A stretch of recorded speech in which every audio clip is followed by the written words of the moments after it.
Okay, so I woke up with memories. So when I was at Howard, I kind of rebelled against a bunch of the Greek organizations because my thing was, first of all, we at Howard. Why do you even have Greek organizations? But I'm not gonna get into because my frat friends and sorority friends were gonna jump on my ass, and plus my mother's a member of Delta Sigma Theta.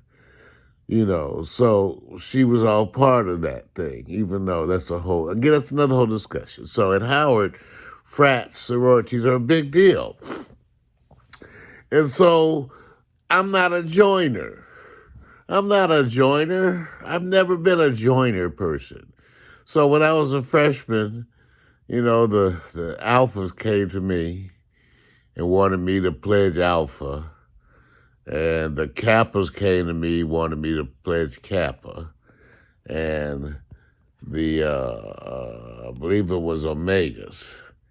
And only the Omegas kind of had a kind of attitude. So, some of them I was like, let me get this right.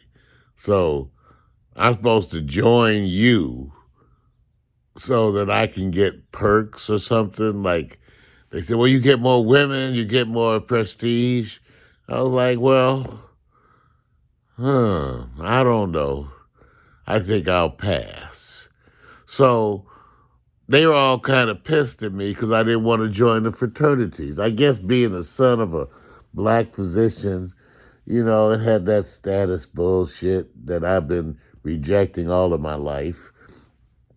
Anyway, so I started an organization of my own called Feela Betta Thi.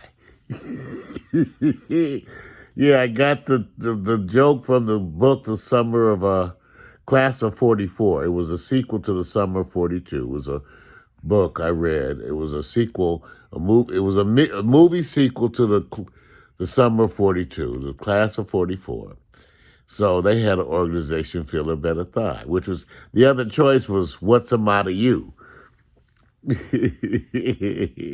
Anyway, with Feela Betta Thi, I started with some friends because we were being anti-Greek, anti-sorority, anti-fraternity, just anti.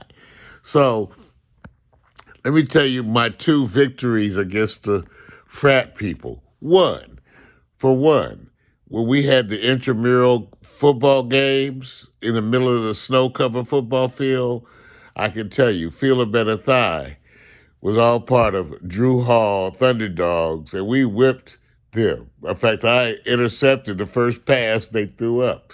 So, the alphas were pissed off at me, talking about, they said, they were like, Feela Betta Thi, who's your mascot?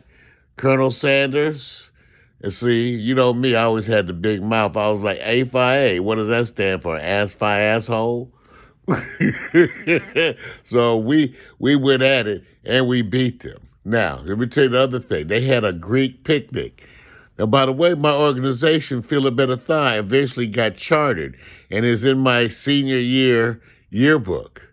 Okay, so my organization got chartered. Okay, but anyway, we went to the Greek picnic, and because they talked all that shit, me and my boys planned this shit, boy. So we showed up at the Greek picnic. When we laid out our picnic blanket, we had full bar with shakers. We were making like 4 or 5 different mixed drinks, daiquiris, pina coladas. We had shakers. And then that's when they got pistol because all the women was coming over to the Feela Betta Thi.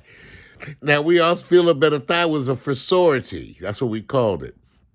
Because we had female members. We had I designed the ceremonies. We had the ritual laying on of hands and the drinking of the sacred shit. That was part of our thing, and everybody who played Feela Betta Thi had a college study skill course, a cooking course. So we had all this shit. At Howard, such a rebel. But I can tell you this, in the class of 1977 yearbook, I did make who's who in American universities and colleges out of acting. Like I can say, like I said, I got into some trouble, but not bad stuff, just mischievous, mischievous. Mario Hemsley in the bed, waking up once again with a good vibe and good energy, and thinking back to some of my college adventures. Yes. Mm.